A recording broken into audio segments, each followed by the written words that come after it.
দেখেন আমার মরিচ কিন্তু এখন বস্তাবন্দি করা হচ্ছে। এখন একদম সকাল, মানে এখনো লাইট জ্বলছে। এগুলো হচ্ছে আপনার অস্থির ওয়ান রয়েছে, সুপার হট রয়েছে, এর মধ্যে সাকাতা কিং রয়েছে, আবার বিজলি প্লাস 20 রয়েছে। তো মিক্সিং করে আমি নিয়ে যাচ্ছি বাজারে। তো মিক্সিং করতে গেলেও কিন্তু এটা দেখতে দারুণ লাগছে।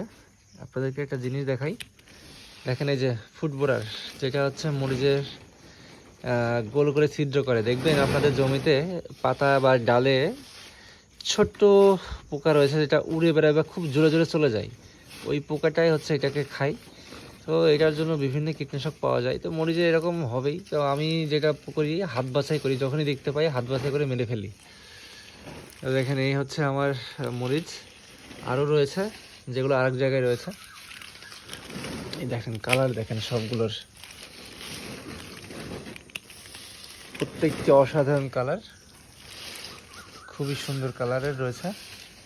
এই যে এগুলো হচ্ছে একদম অস্থিরবান জাত, অস্থিরবান জাতের এবং সুপারহট জাতের মিক্সিং রয়েছে এর মধ্যে।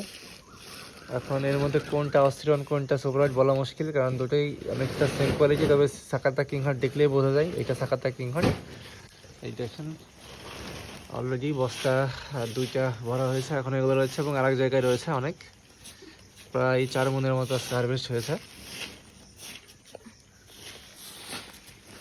তো যারা মরিচের ট্রিটমেন্ট জানতে চাচ্ছেন, মরিচের কীভাবে আপনারা ট্রিটমেন্ট করবেন, গাছকে কীভাবে ভালো রাখবেন, তারা আমার সঙ্গে যোগাযোগ করতে পারেন। ইনশাল্লাহ আপনাদের আমি যেভাবে ট্রিটমেন্ট করি সেভাবে ট্রিটমেন্ট বলে দেবো। ওইভাবে ট্রিটমেন্ট করলে আপনাদের গাছেও এরকম ফলন এবং গাছ ভালো থাকবে ইনশাল্লাহ।